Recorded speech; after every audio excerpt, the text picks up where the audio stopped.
head into the Ringerverse to stay up to date with all things superheroes and nerd culture entertainment. Hosted by a rotating lineup of superfans at The Ringer, including Mallory Rubin and Van Lathan, shows will provide instant reactions to blockbuster releases, insightful backstories on canon, and mind-bending theories, as well as fresh takes on the latest news and rumors. Check out The Ringerverse on Spotify or wherever you get your podcasts.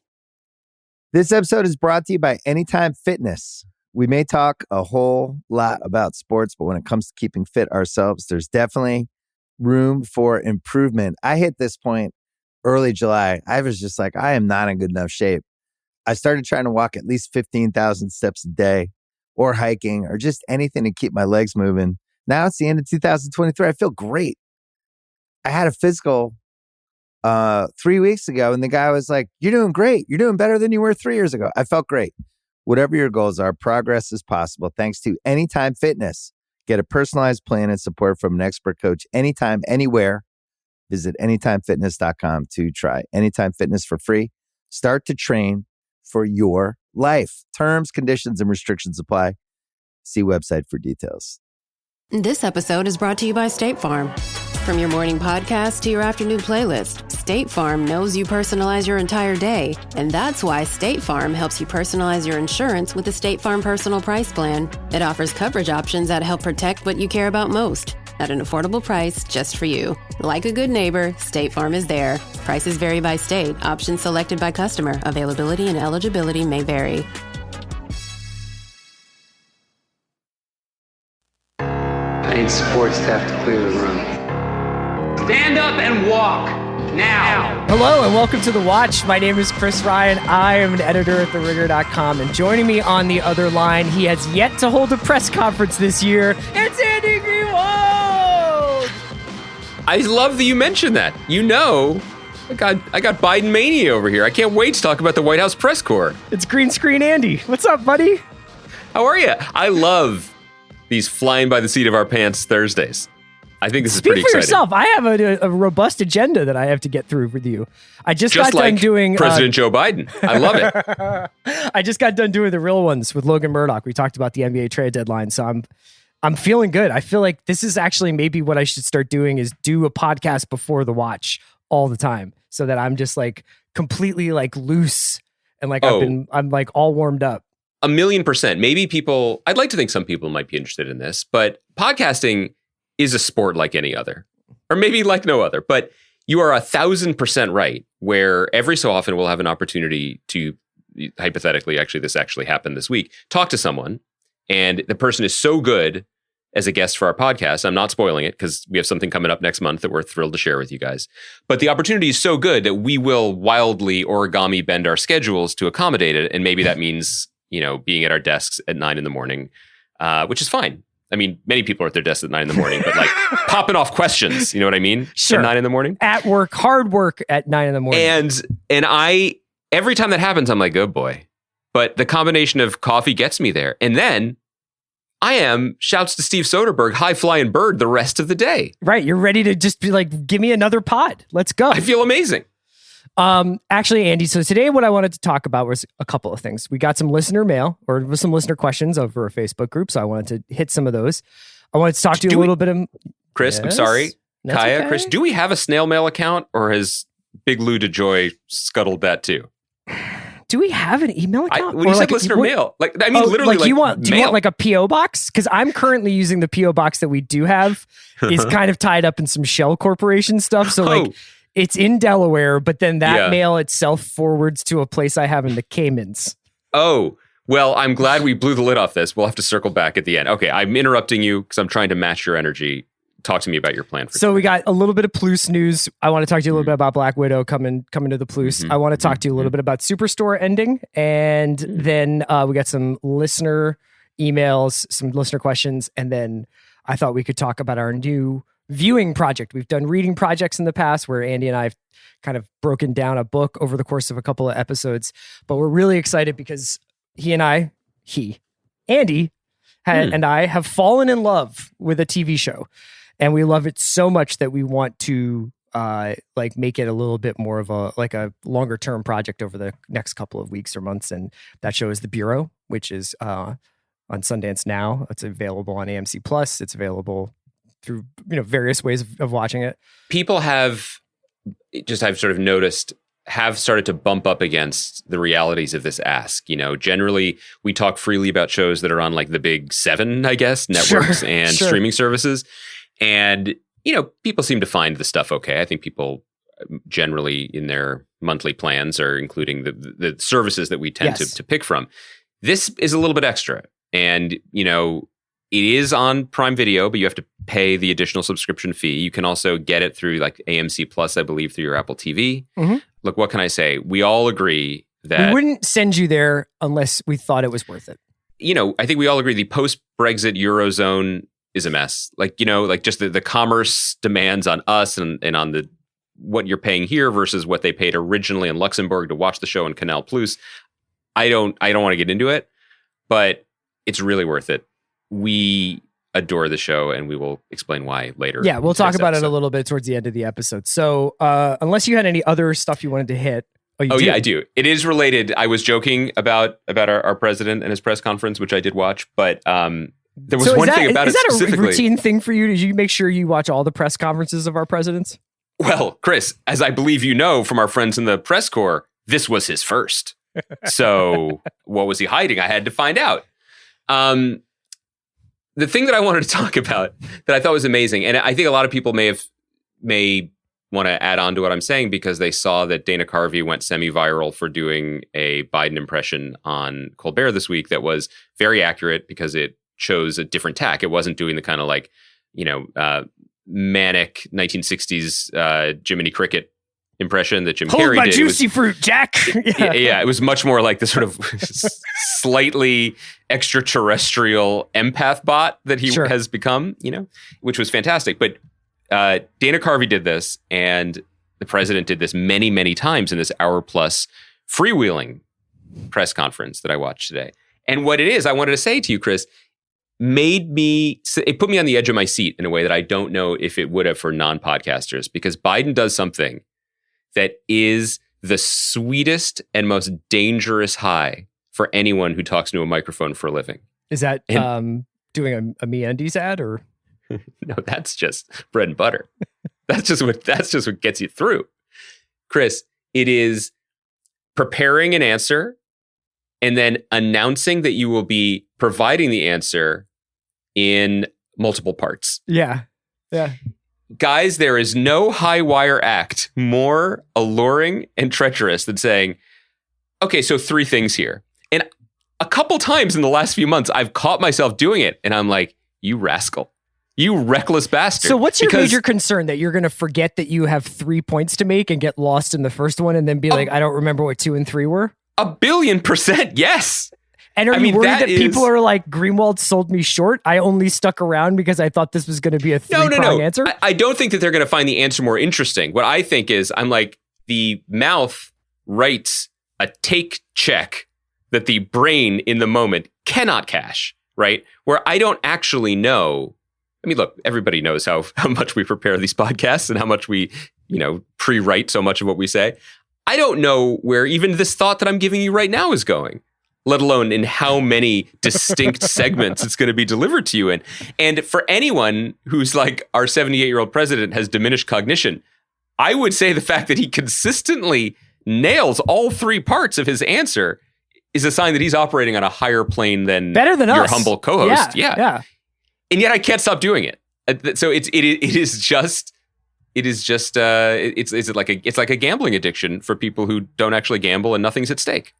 So I wanted you to be aware of that, and I wanted to bring our listeners in on that. I wanted to talk to you a little bit about Black Widow.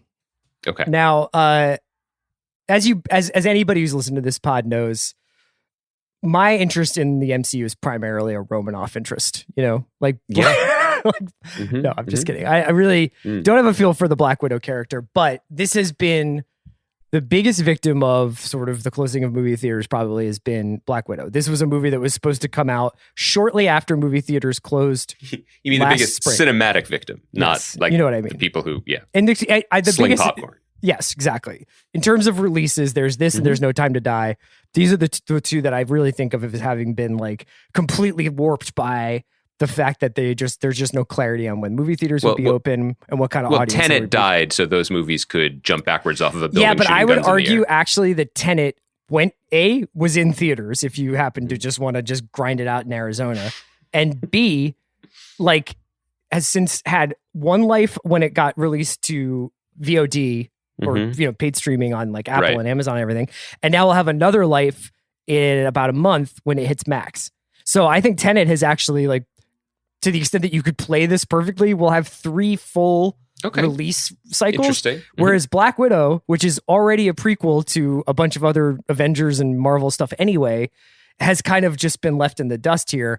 And now it's been announced that finally they've just decided, look, this will come out in theaters. And for all we know, with the vaccine rollout, there might be more activity in theaters in coming weeks. I think there will be. Anyway, yeah. But it will also be available on Disney Plus. Or, as we will now have to call it, Disney Plus, because you are going to be required to pay an additional $30, right? Well, let me jump in here, Chris, and say that those of us who have waterfront property on Daddington Island have known for quite some time How's the sea level? the cruel kiss of the Plus. What was spring break like on Daddington Island? You know, well, I would say it's probably better than it was in Florida. Yeah. You know what I mean? It was quieter, less viral.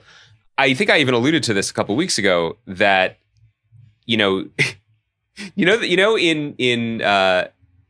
all movies where someone is flying a ship and there's a moment where they have to, like, pilot the ship through something dangerous, and the reckless captain, the Captain Kirk type, is like, hold steady, ensign, hold it. And they're like, well, it's not going to work, Captain. You know what I mean? And, like, but he holds it just long enough and they make it through the meteor belt or whatever. Yes, unless he is piloting a boat through the Suez Canal, yes.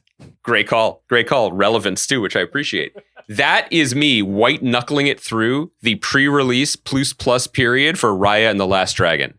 Every day when I come home from work or the children come home, they tell me which additional friends of theirs have now seen Raya and the Last Dragon. And I think of these parents, some of whom I know, some of whom I don't, and I think of them as traitors. How I tried to preach economic prudence That's right. to my children. I was like, you will see this Last Dragon. There are no more dragons. You know what I mean? So don't worry. It's not going anywhere, but we will see it when it becomes free, because I will not pay $30 for you to watch half of Raya once. But then these other parents are like, money printer go burr. Seriously. Well, and in fairness, to pay for the sweet, sweet piece of the 90-minute length of Raya and the Last Dragon, I'm sure economically makes sense to them. But anyway, they have been doing this, and they did it for the Mulan live-action movie as well, and it seems to be going great gangbusters. And to your Tenet point, this is a way to win, right? Like, they can get a little piece here, a little piece there, a little extra piece. Mm-hmm. And regardless, for shareholder purposes, which is all anything seems to be for with these larger companies, they can spin every part of the narrative of these movies as growth, because it's building subscribers one way or another. Because you can't pay the $30 to see it at home unless you also subscribe to the Plus. Then you get the Plus. And then you're still looking at, ultimately, cheaper night in than a cheaper night out.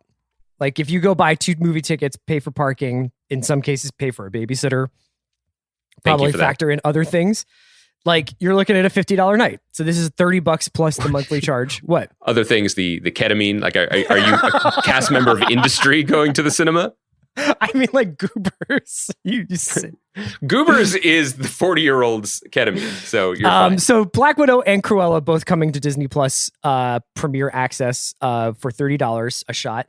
And then I thought it was worth mentioning that with this Black Widow release, I wanted to ask you whether you thought, yes, there is the financial factor. They can sort of, like, get growth out of it in a bunch of different ways. But are they running out of time to release this, given the storytelling concerns that they have with various series that are coming? And I know, like, obviously this isn't a spoiler to say Florence Pugh, who is in Black Widow, is also in, for instance, Hawkeye. So they have to kind of, like, get this stuff up and out there, right? Yeah, you made this point the other day, and I think it was a really smart one. And then since you made that point, I saw there was an article on The Verge that captured this, the uniqueness of this moment pretty well, which is that the thing that has made Marvel all powerful in media and in entertainment, and the envy of all is this everything is connected style of storytelling. But a lot of planes backed up on the runway. Yes. You know what I mean? The 445 to Denver can't take off until the 145 to Denver takes off. I believe former Magic star Aaron Gordon is on one of those flights. Is that right? Yes. That's just right. Showing off. I'm trying to be on your other podcast.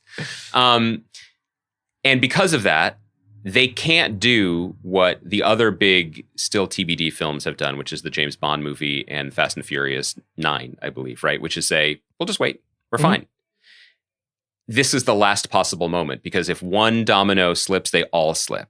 And which isn't to say that you won't be able to enjoy Chloe Zhao's Eternals unless you see Black Widow, but clearly there's a lot of things that are connected and are related, and particularly your point about characters who we don't even know yet showing up in projects to talk about things that we have no idea the provenance of. That was inevitably about to happen. And in fact, the Verge article revealed something that I hadn't even been aware of because I wasn't paying that close attention, which was, we joke that, to really appreciate WandaVision, we'd have to watch Doctor Strange 2 in the Multiverse of Madness. But that's not a joke. Under the original release plan, where WandaVision would have followed Falcon and Winter Soldier, Doctor Strange 2 would have been released within weeks, if not a week after it was over. And we'd be back on Mount Wundagore with floating Wanda, and now it's going to be a year.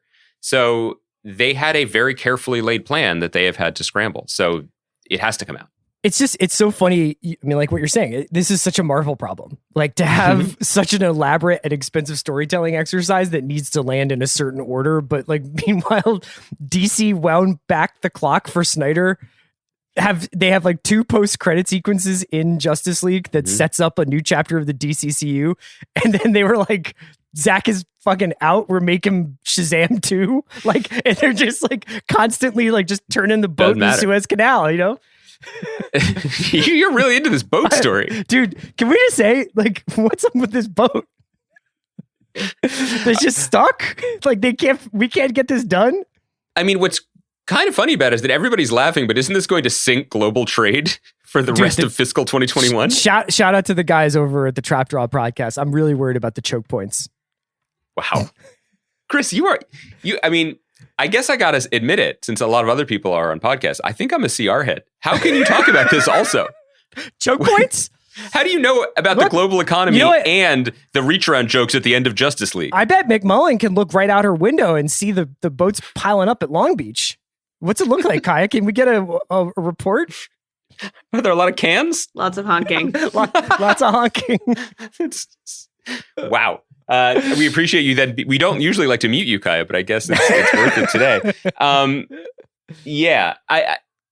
I guess the only other thing I wanted to say about these two, the two particular Disney, and if you want to see the domino effect, like everything moving slightly later, Eternals going a little bit later, Shang-Chi moving a little bit later, the Spider-Man sequel now, I think is the only one that didn't move because that had been set in December.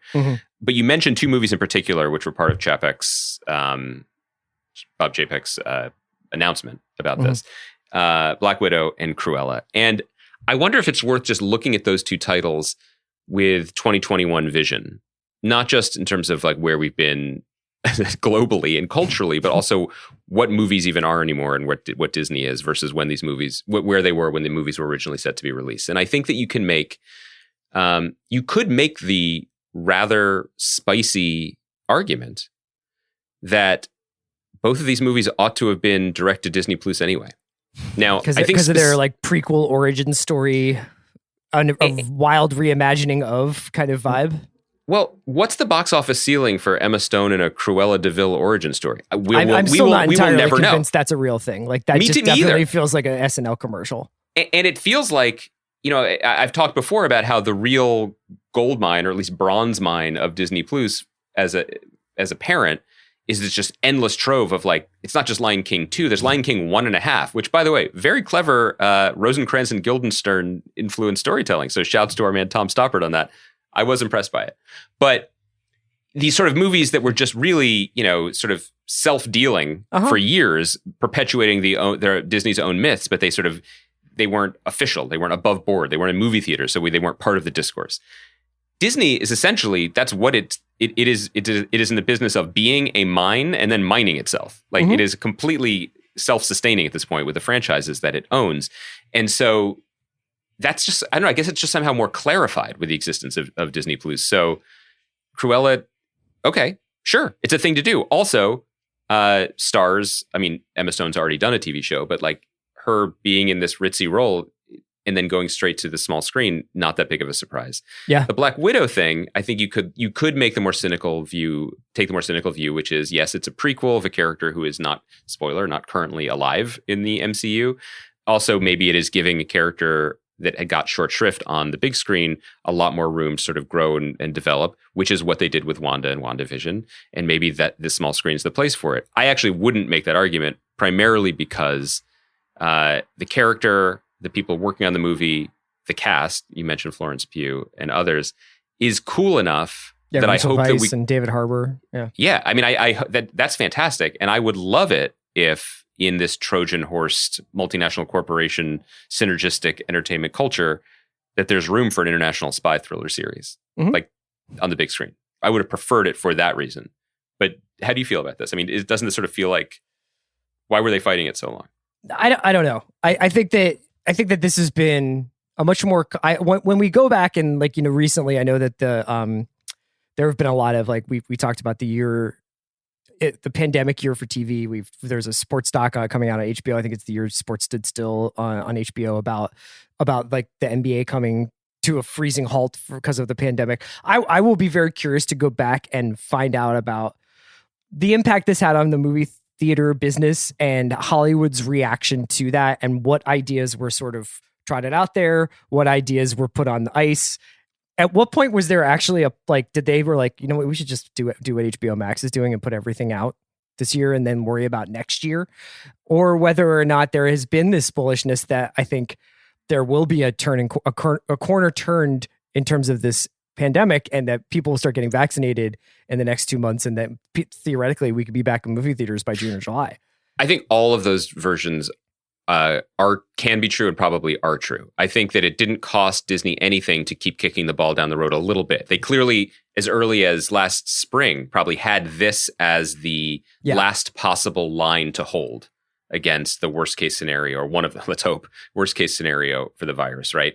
So no harm in just waiting, because they would obviously have preferred to keep it in theaters. I do think one of the things that had to happen, though, before Bob Chapek made this announcement that everyone assumed was inevitable, was they had to prove or normalize Marvel content on TV first before Scarlett Johansson had to do it for everybody else.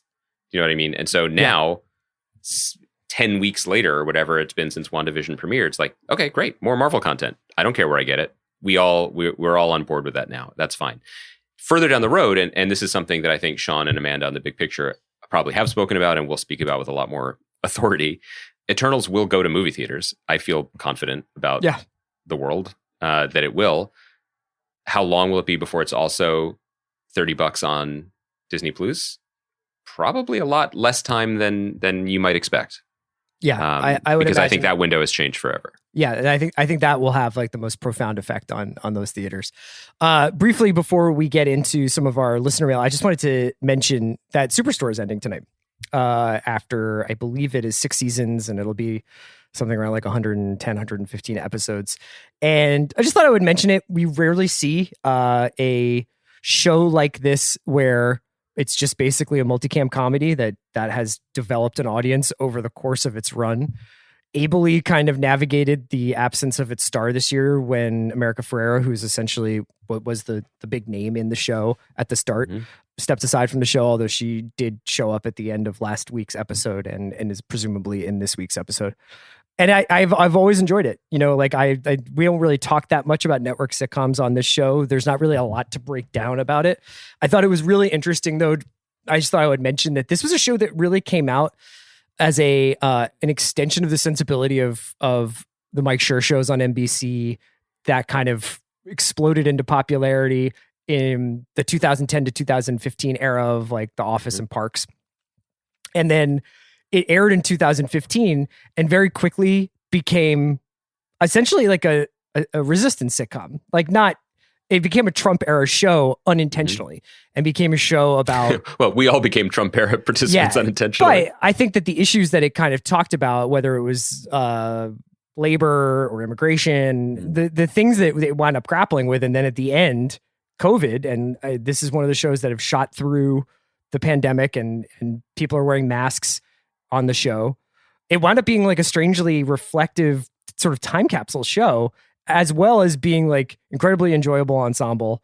And I think a lot of the people who are on this show will go on to do really good stuff. There actually might even be a spinoff with one of the characters, Cheyenne. But yep, just thought I would mention that they're going out on a high note. I think that they never got bad. It never really like lost its fastball. And it was just a really cool little sitcom. What do you think Superstore did better than other sitcoms of this era? And maybe better is a loaded word. I just mean like what, in addition to sort of being able to nimbly surf the zeitgeist, which I really, I haven't seen the show, so I'm not even going to pretend to step into the arena with you. But that does impress me. But what sort of set it apart, do you think? Because if I was asking that question about 30 Rock, in addition to many other things, you could say just like the sheer relentless speed of the jokes. It's just like God bless. Or the Mike Schur sitcoms you mentioned, the vibes, win out and win people over. Well, I think that where The Office kind of captured mundane, kind of grinded out, what am I even selling here, office work, Superstore really does capture the kind of daydreaming that occurs in retail jobs, or at least the ones that I've worked, where you have a lot of busy work and there is a lot of structure to your day, but at the same time, there's a lot of bullshitting that can go on, and there's a lot of like kind of ripe opportunities for comic riffing on like what the kinds of things that they have to do. And that they've repeatedly like found a lot of humor in the sort of mundane nature of retail work. I love that you're saying this, because I was just while also having a heart and doing a good, like, will they or won't they on a couple of different characters, and just generally being like pretty watchable on a week-to-week basis. I was talking to my friend, Giancarlo, composer, worked on Briar Patch the other day, and he was up in Boston. And he was walking the streets of Boston, and he said that he was on Newbury Street. And I was like, oh, I know it well, because my man Chris Ryan used to work at Newbury Comics there. And I would remember when I would visit Boston from college and go to the store, you never knew what TV show you and the rest of the crew were in that day. Do you know what I mean? Like, and I don't even mean that necessarily in a suspicious way, although I think sometimes it was a little sus. But like, speaking of industry, right? What I'm saying is, not just the camaraderie, but the like, you guys were all tuned into a very specific transistor radio frequency every day because you were just stuck there. And so I'd walk in and be like, it's a sunny day. Do you have the new Idlewild B-sides or whatever on import? And you would not be in that mood necessarily, or not in that necessarily. Mode. I mean, like, usually like that, the thing about retail is that you are living the inverse of everybody else. Like when somebody is having a fun Saturday of shopping, you're like, I am in hell. You know what I mean? But when somebody is like, there's nothing like a Wednesday night when you're like secretly taking pulls off of like a bottle in the back, or like going out for cigarette breaks every 5 minutes. This is the 90s. So, I mean, like the cigarette breaks. So it was okay. Yes. We didn't know. We thought cigarettes were fine. We thought it was okay to drink Sam Adams in public. But yeah, like I also think that Superstore very successfully, like I would just say Superstore has like a super diverse cast, and that it was been a kind of like a real pleasure to like discover the qualities of some of the people that they've had on the show. So yeah, salute to them. 115 episodes or 112 episodes in 2021 is no small feat. And incredible. I think it's a show that once, it's going to be on Peacock or wherever it winds up, Hulu, it will have one of those, like, I'm obsessed, I'm watching Superstore over and over again streaming lives. So why don't we take a quick break? We'll come back. We're going to take some listener questions, and then we're going to talk a little bit about our Bureau project. This episode is brought to you by Mint Mobile. New Year's resolutions are fun the first couple of weeks. Then you kind of maybe conveniently forget about them halfway through January. No shame. It happens to us all. But this year I have a foolproof plan, at least when it comes to saving money. Just switch to Mint Mobile and you're done. Goal accomplished, because for a limited time, their wireless plans are $15 a month when you buy a 3-month plan.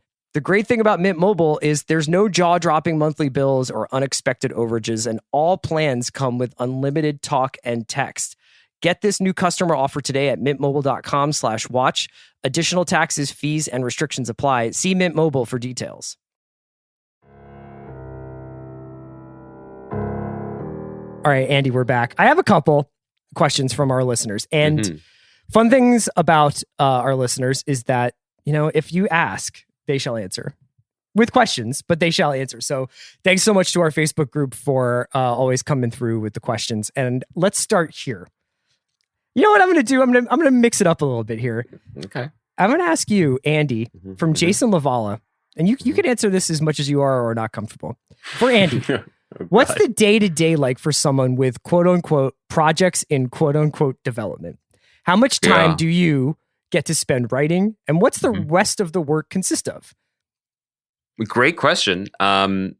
It's kind of like what Chris was saying, Saturdays in retail were like. No, I mean, I've been basically in this room in my office writing stuff for since last summer, since basically when it became okay to occasionally leave the home and come to this office.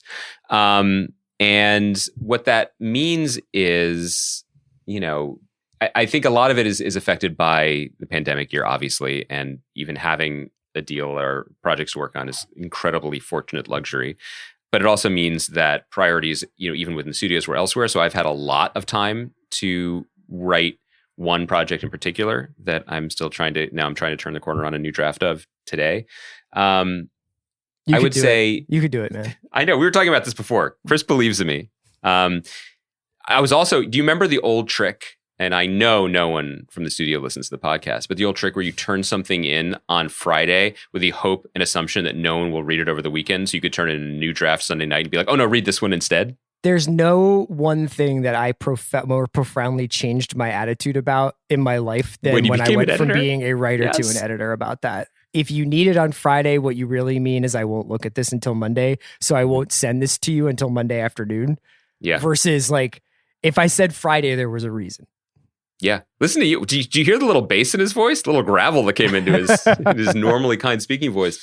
We're on two sides of the divide here, my man. No, so there's generally a steady drumbeat of just trying to get the writing done, and then get notes about it and rewrite. Then there is let's take one step down. There are projects that I'm either not writing actively or I'm supervising or working with other people on, and those often involve if there's another writer, phone calls, conversations, and then conversations with the studio or other people who might be involved with the project, trying to move the ball forward, reading things, giving notes, moving the ball forward. There's always new stuff. So, I had an idea. Maybe this could be something, chasing down the rights, talking to the rights holders, maybe talking to the authors or the people involved in it, and trying to move that ball forward as well. So it's, frankly, my least favorite part of any professional writing career is the being alone writing part. Sure. Many, many people say this and know this, but like writing is hard and having written is awesome. But all of it is an attempt to basically you just try to get back up to the top of the hill where you can then start, not the real work, but the more fun work to me anyway, which is opening a writer's room and hiring other people. And then it becomes a social project. Right now, it's the part that you can do on your own, which is, just constantly writing, constantly doing phone calls and conversations and pitches. And it sounds fun. But you know what the highlight is? 9 a.m. podcasts, because it's funny you said it. I said this before, but I actually had a network pitch for a project the same day this week, and it was at 5 p.m. at cocktail hour. And so I started the day flaming hot at 9 a.m. with you and our special guest.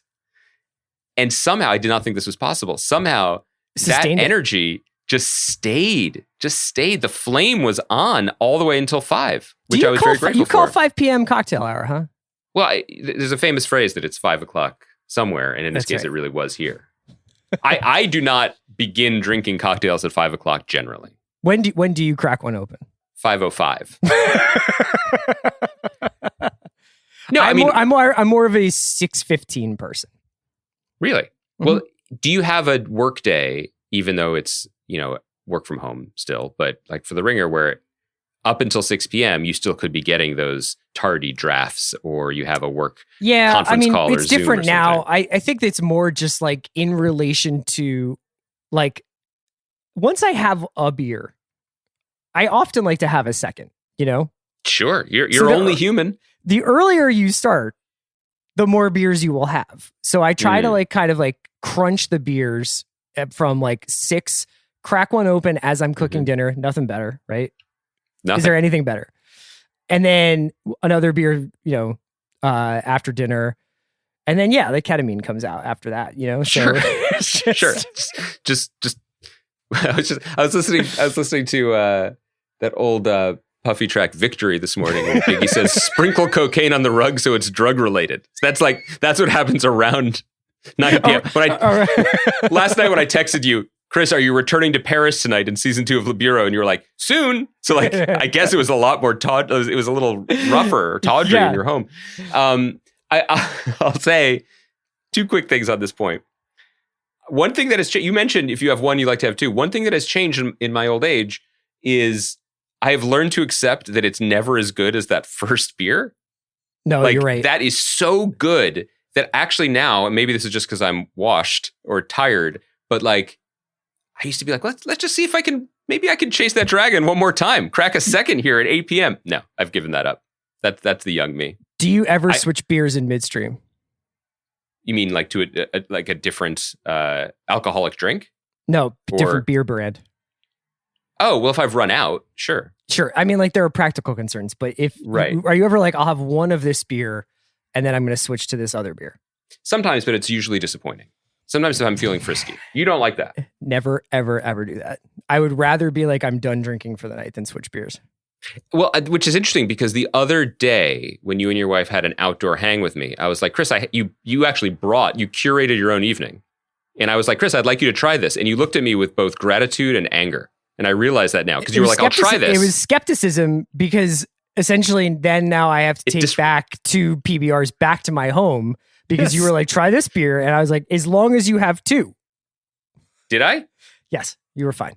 Oh, thank God. So, wait, so that was one thing. The other thing is just to say that when one's existence, and again, this is enormously privileged as evidenced by the fact that I was like, we had to be at our desk at 9 a.m. So I apologize. But it is an enormous privilege to sit in this room and bang my head against my desk and occasionally touch the keys all day on a project that means a lot to me. But I would absolutely not have held on to any of my sanity or my, I only have 1 beer now bragging if I didn't have the podcast to do twice a week. Because at least I see a person and your can social just talk. Life. Right, exactly. Yeah, and just use a different part of the brain.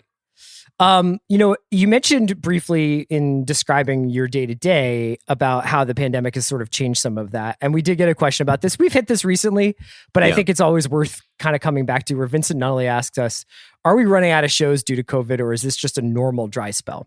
Outside of Disney, it's a lackluster slate and many of the top shows right now are only 4 to 5 episodes each. Thank you for your question, Vince. And this is something Andy and I have been kind of grappling with, and it's weird. I think a lot of people probably feel the same way in their own way, where you're like, is it me or is it TV? Right. So there is a lot on. When you go to the site that I go to, the Metacritic TV release dates, there's dozens of shows coming out every week. I would say probably on average, at least one of those things not warrants my attention, but sounds like something I might be interested in. That being said, I don't remember a time like this where you and I have had to do so much. I wouldn't say headline reaction because I think that there's a reason why we talk about this stuff, but we have not had a show for ourselves outside of the Disney stuff in a while. Usually I think this time last year, what we were probably finishing up The Outsider, you know what I mean? Normal People was coming or had just debuted. Normal People. There was just a real abundance. And I look at the slate and I'm kind of I'm trying to figure out what's happening. Is this stuff, did they just put out all the stuff that they had done? Was The Undoing the last finished show or what is going on right now? Well, I think it's probably best to answer the question by talking about something that used to be considered an art form, which is scheduling. Yes. I mean, it'll be interesting to see whether this is a casualty of the last year and a half or not. But the ways that we got shows, maybe didn't give us, we didn't think about it that often, or maybe we took it for granted, but it was the result of a lot of market research, consideration, gamesmanship, brinksmanship between services and networks about when and how they were going to deliver things and what else would be on the air when they did. There were whole departments dedicated to that. And when you're talking about a brand like HBO, at least in the pre-Max days, or even still just kind of what it is as a distinct entity, it's a Sunday night business. I know they've ventured into Mondays now as well, but even that's a 2-night business and they have a huge pipeline. So how and when they deploy things and time it just so that when one thing ends, well, they're ready to pick up with something else. That was all very delicately planned. Yes, this is COVID related in that some shows weren't finished, and all those beautifully laid plans where one Emmy contender didn't want to be on the air at the same time as another Emmy contender, that's all out the window. So we are going to get drips and drabs, and things are going to show up when they show up, and there are going to be dry spells or, sudden attention, which can be a good thing on maybe otherwise unheralded international shows, which we've been trying to do. The bigger picture for me going forward is everybody just going to throw up their hands now, and say like, you'll get it when you get it. The kind of the last big innovation I feel like that we referred to on the show was when Netflix was like, no, why are we scheduling for critics and newspaper publication schedules? Let's just push content on Christmas Day. Yeah. Like when people are home, it doesn't matter.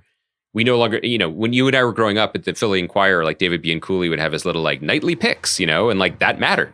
I would open up the newspaper and say, oh, I see something is arriving this day. And so that's why, there would be a long lead time, and they would get the screeners out, and, it would be pegged, shows would release pegged to when things would publish about them. That's all gone. And so now is all of it gone?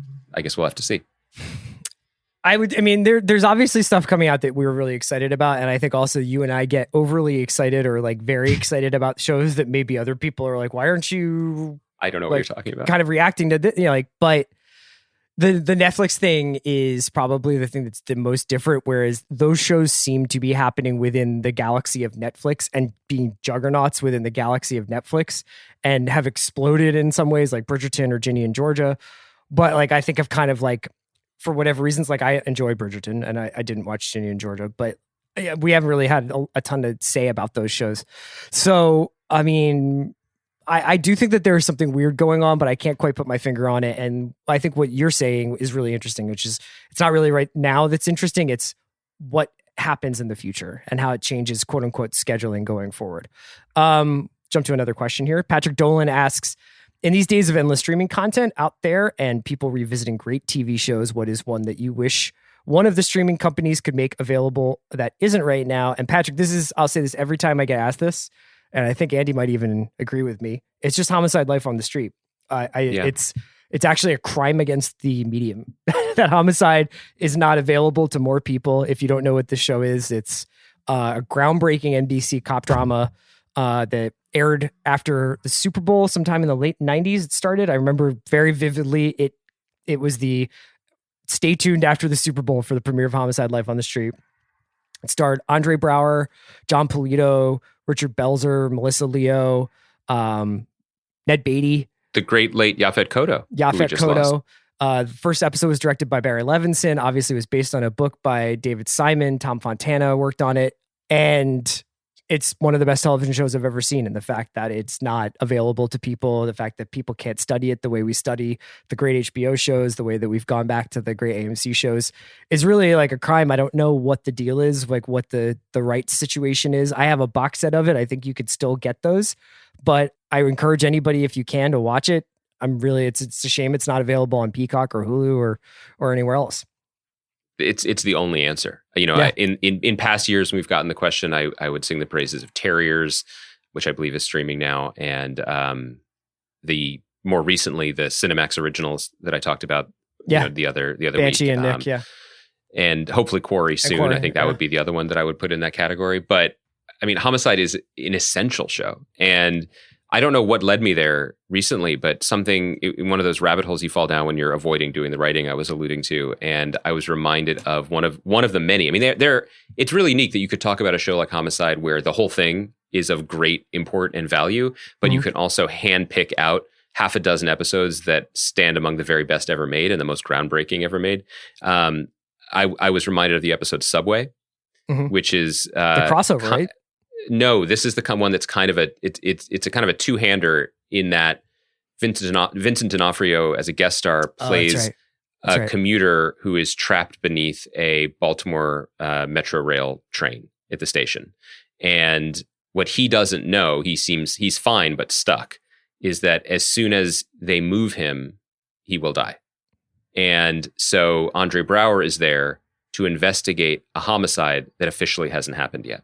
Right. And there are other characters in it. Kyle Secor has a great arc, but these two actors just clubbing each other like heavyweight champs based on a premise that is real. I mean, they did research, and the people who made the episode had heard about this happening and researched it and all that. But it's like a play. I don't know if sometimes that's not a compliment, but it absolutely holds up because of it. And you can watch some of it on YouTube, but mostly I think we should just keep banging. Do you have any idea what the deal is with that? Like why that's not, is it one studio made it, another studio put it out, and the rights are still up in the air?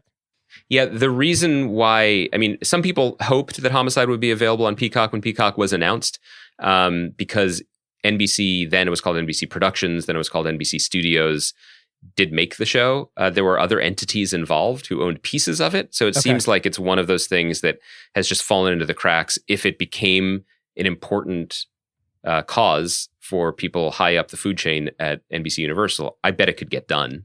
But it does sound, it must be a pretty tough knot to undo if it hasn't been done at this point. It's just wild. The people who are stars on this show are still relevant. You know what I mean? Braugher and Melissa Leo are not, you could sell a Andre Braugher and Melissa Leo show now, and people would be interested. So it's pretty strange that this one hasn't come through.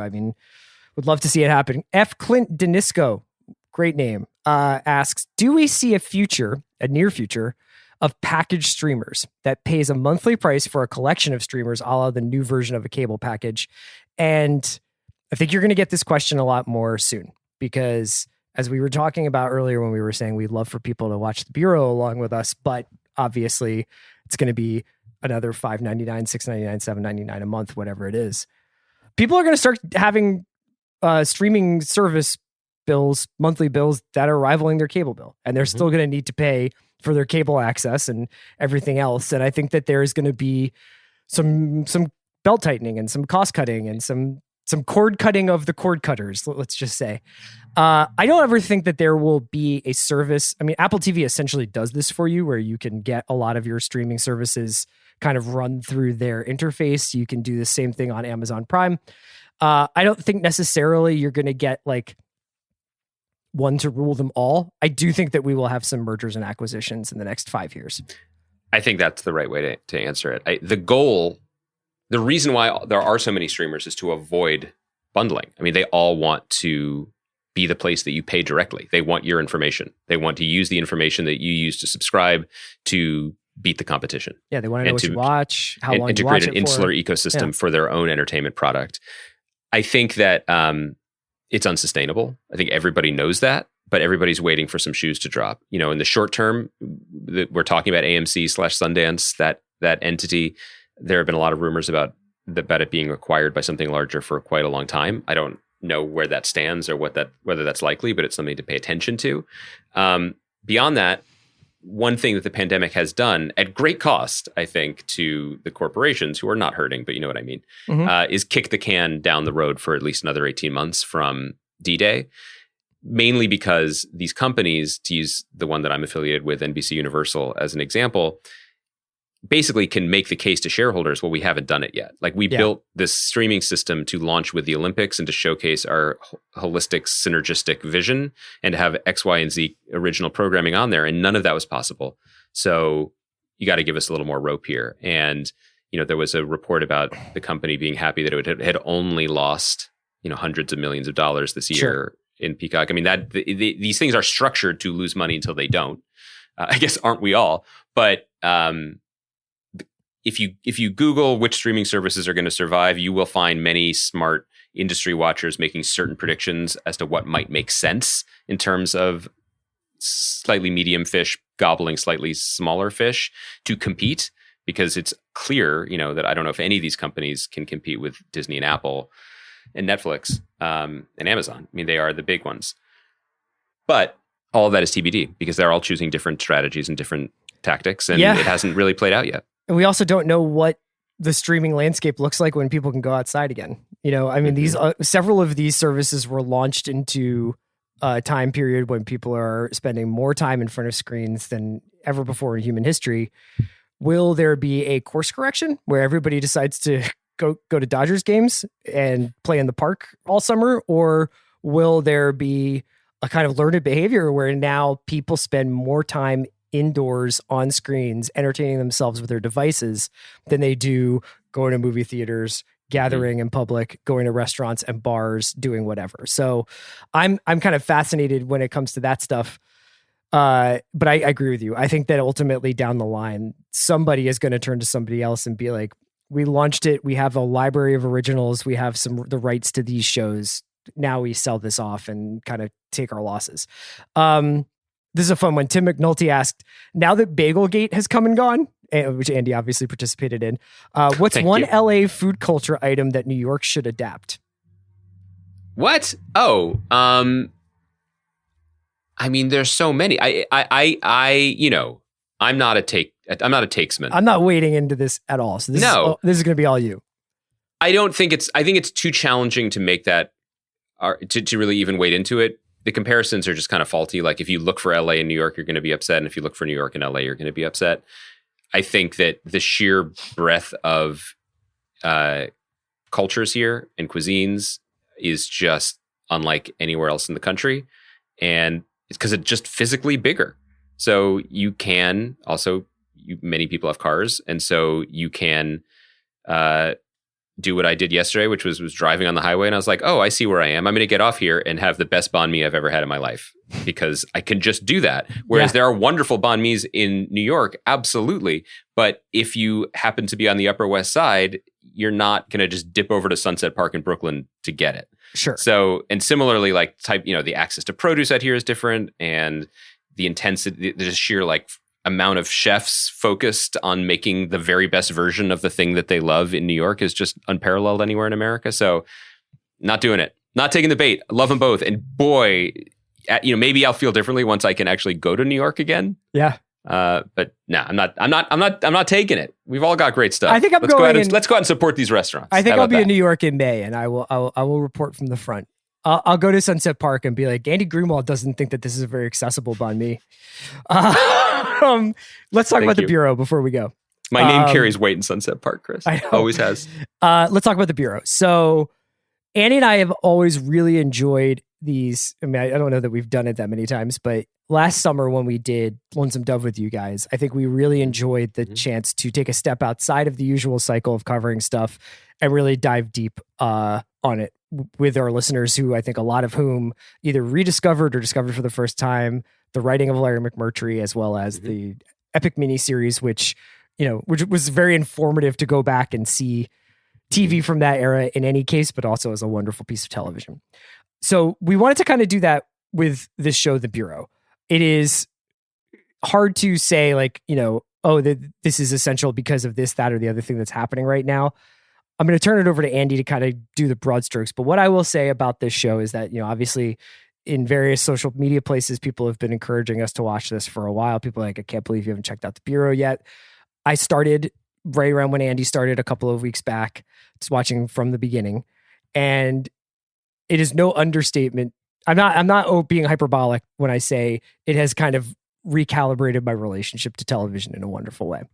One of the things I think has been an underlying anxiety to this last year, and maybe even longer as we've hit peak TV and live in it, has been there's just too much. We're expected to watch it at all these different times. And I just don't feel like there's any center. There's no gravity. There's no feeling of like, this is when I watch TV and it is a reward for a day of hard work or a day of whatever. Somehow this 5-year-old, 6-year-old French TV show has become that for me. Every night for the last 2 weeks, I have finished my day. I watch a little basketball, I eat dinner, whatever, blah, blah, blah. I have 1 beer, 2 beers. 5-6 beers. Yeah. Dive into a bag of ketamine and I watch The Bureau with my wife, Phoebe, and we watch an episode a night pretty much.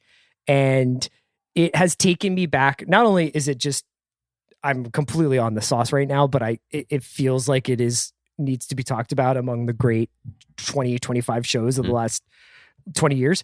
But it's just such an amazing experience to watch it on a night to night basis. Just it's like kind of it's basically a slow binge. Whereas sometimes people will just crush an entire season of a Netflix show on a day or a weekend. I have loved the like spreading this out, making this basically the highlight of my evening, something to look forward to, something to think about, something to talk about with Andy. And we're going to get into why we love it so much. But I just wanted to say this has been kind of a revelation for me over the last couple of weeks. I couldn't agree more. And I want to start from the place that you just ended, which is to say you cannot discount how important it is that for both of us, this is everyone in our household over the age of 7 wants to watch this. Yeah. You know what I mean? Yeah. Like my wife and I also are equally committed to this show, which is fantastic and all too rare. I'll also say in terms of how it's changed my relationship to TV, one of the greatest things about it for me is knowing how much more of it there is. I'm currently on episode 7 of season 2. Mm-hmm. And after I finish season 2, there's season 3, season 4, and season 5. That feels great. It feels fantastic and exciting. It does not feel like homework. It does not feel like an obligation. It does not feel like it's, I'm walking towards a rake hidden in the grass. I don't feel like a show that is this expertly controlled and developed and just a story this well told is going to do me wrong. And that is a really nice feeling, especially after the last 2 years, which has been so much for us, both as viewers and on the podcast about the shock of the new or what is that flavor of the month. It could be a really incredible flavor we've never had before. Sure. But generally, we have been more involved with shorter run shows, limited shows, event shows, and this is not that. So, oh no, I was just going to say, I guess we should try to make the pitch for it, right? Right. Well, so a little bit of background so people know this idea. We talk a lot about international TV and formats like The Office, which is what Libero means, but I'm talking about the original Ricky Gervais thing. Traversing the world, having the same show in multiple countries. The current version of the international world of television is really only a couple of years old. And the industries within each country were kind of bespoke, which is a polite way of saying they were just kind of what they were. They kind of just grew on their own and developed some shows in some ways and often just kind of didn't do things the way they did it in America with differing results.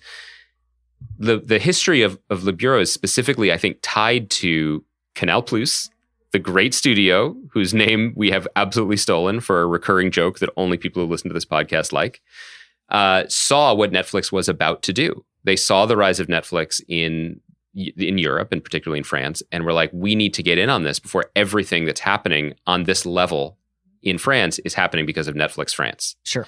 So we need to have a pay service and we need to have a prestige show. And they turned to this guy, Eric Rochant, who was a filmmaker in his own right and a classmate at film school with some of the great directors of his generation, like Jacques Audiard, who will figure into our story later. And he developed this show. And and it premiered in 2015. It ended last year, 5 seasons. The elevator pitch to make you watch it, I think, is classy Homeland. And I say that not to diminish Homeland, which we had a lot of time for at the beginning and was very, very enjoyable and serviced a lot of people's desires for a certain type of TV show. For us, though, I think I can speak for both of us, what we liked about Homeland, just to use this as an example, in the beginning was the sense of who can you trust, slow burning espionage, how everything globally is interconnected and they're power players who know things, and harkening back to our love of spy fiction and John le Carré novels and whatever. The thing that is most striking about Le Bureau, and there were only 2 seasons into it, is it is completely subdued at times, almost to the point of abstraction. We were like, wait, is something happening? And then you realize it's beautiful how absolutely subtle everything is and how devastating that is in total as it builds up. The show essentially is about the French CIA, the DGSA, and more specifically about a brilliant operative, Guillaume de Bailly, whose alias is Melatru. Are we really how hard are we going to press these French pronunciations? I'm doing it to bait you because you've already started calling it The Bureau, which makes it seem like it's about a dresser, like a dresser in someone's bedroom. And frankly, I'm insulted. We can do better. But you might as well just call it The Office. You know what I mean? Like if we're just going to go all the way in. Okay, well, so your pitch of it being, what did you call it? What Homeland are you Classy calling Homeland. Classy Homeland. I'm calling it just, it's Born Identity, but just The Office. Just The Office parts. Oh, just the crisis suites. Yeah, just the crisis suites. Well, yeah, there you go. That I think that's great. And so Guillaume, or William, as Chris would like to call him, Billy, played by the great French filmmaker and actor Matthew Kassovitz, who you may know from La Haine or from Amélie. It's an incredible performance that we will talk about at length. But basically, as the show begins, he's coming off of a 6-year undercover bid in Syria, where in addition to like turning agents and learning about, and reporting back to his superiors about what was going on there, he has fallen in love and had this very intense affair with a woman named Nadia Al-Mansour. And she knows of him as a writer and English teacher named Paul Lefebvre. And, or as Chris would call him, Paul Lefebvre. You're putting so much Grey Poupon on these. I'm just locking eyes. Like I'm basically, you guys can't see our Zoom, but I'm basically doing Eastbound and Down. See, I'm basically doing Danny McBride looking at Craig Robinson right now. And Kaya is Ashley Schaefer BMW, by the way, just lurking in the background. So he goes back to Paris, and everyone's like, "Is this guy? Did he lose himself in his double life?" Yeah. And then his double life comes home to roost. Yeah, and it's an open question. And it is a show that does not have any time for your niceties of like, who's this guy? What's she doing? Why are they talking about that? And what's so great about it is it doesn't matter, because by 6 episodes, you take a bullet for any single person on the show, even if you don't know their names until 10 minutes before. Kind of got me back into like what good TV writing looks like. Because for that exact same reason that you're saying, where you're like, wait a second, who is this guy? Or wait, why did she say that? Or wait, who have we met this person before? Next scene, they tell you. It's all laid out. Like you never ever feel like you're being led down a cul-de-sac. And to watch them essentially in the first season, which I've been told is not among the best seasons. Certainly, I think the second season is a step up in terms of the filmmaking and the sort of breadth of the show. Second season is set in Tehran and in Paris as well as Damascus. So there's a little bit more globe hopping going on, globe trotting. But when you're watching this, even in the first season, and seeing them set up these sort of 3 separate storylines, like there's sort of the internal Parisian office stuff going on with the DGSE. Then there is a storyline about a recruit that they are prepping to be inserted into Iran. And then there is the Nadia plotline of sort of Guillaume's double life. And you're like, I kind of see them sort of knitting this all together. And you're waiting. And then when you start to see the roads converging, you just want to stand back and applaud it and clap for it. And I kind of just feel like I needed something like this. It's just so refreshing to watch people who have such a handle on what they're writing and the world that they're creating, and to see the characters be so well developed and kind of have an active relationship with upwards of 10 people in this show. Where you're like, I have like a real deep opinion about like this random person in the office. And also, I think people know this. Anyone who's ever loved spy fiction or spy stories on TV know that one of the best things about it is that every single person who lives that life is all about that life. Yeah. And so every moment of their lives, they are living like in triplicate. They're doing it, they're thinking about it, they're watching themselves, they're watching everybody else. And everybody is paranoid AF, but they're brilliant. So you never see it. So like there's a character like Guillaume's boss, Henri Duflo, who's played by Jean-Pierre Daroussin. Is that okay, Chris? One of my favorite characters of TV in the last 15, 20 years, based almost entirely, and I don't know anything about him except that he wears bad ties and is becoming increasingly unhinged with concern over the course of paranoia, over the course of 2 seasons. Another thing that I would note about it is, and I love this about it, it never gets too loud. It has, I think, through 17 episodes that I've seen, or 16 episodes, 2 instances of violence, which are all the more stunning and affecting because of it. Mm-hmm. I think it really reflects a world where more often than not, everything is an opportunity, not necessarily an opportunity for explosions or bloodshed or resolution, but an opportunity to pivot and to pivot again, and it's to also pivot like, again and to stay ahead of things. Yeah. And the way in which it surfaces the themes that you would expect a spy fiction to surface about, whether or not you're an individual or you're a part of a nation, you know what I mean? And what your loyalty to yourself versus your loyalty to your country means. And or also to your within heart. that, and exactly. And it's also extremely French. There's a lot of voiceover about enemies within and the existential dread. But I really think that if people get in on this they will be deeply rewarded. Especially if you stick with it, because I think one of the things that you might not be vibing with at the beginning is Cassavetes' performance is a mood. And so he talks more about, the character explains himself a little bit more later on. And in the second season, he meets someone who is new to this world. And he's basically like, you're lying, you're smiling. What are you doing with your face? Stop doing that. And you realize that Cassavetes, I guess being either method or just really committing to the bit, spent a lot of time thinking about how he physically would exist if he was this person who can never show anything to the world because he's living as two people all the time. And so he is so rigor mortis tight in it physically, the way he moves, the way he doesn't move his face. And it's all the more impressive when you realize in the second season when he sort of castigates this young woman about how she's being. And then later, her face is hilarious because she's trying to do his face. Yes. Because she's trying to be like him, but she's not as good as he is. And all these people are giving each other serious face. And it's made all the better when you see Guillaume going about his daily life, which increasingly includes journaling shirtless, which is something that I really want to get into post-pandemic. I think it's a very powerful choice and really communicates the desperation of his existence. I think this is a non-spoiler to paint this scene. Yeah. This is a man that when we first see him in season 2 is standing wearing pants and no shirt, but like as if he's about to go out. You know what I mean? Like I think they're suit pants. Like he has dress pants on. Well, the wardrobes are phenomenal, of course. It's and France. He turns and goes and does a longhand journal entry. Yeah. And I'm absolutely like obsessed with this act because like it's 2016 in the show. It's not like we're like, oh, can't he just have his MacBook out or something like that? And he is also being like way too candid in his journal. Way too candid.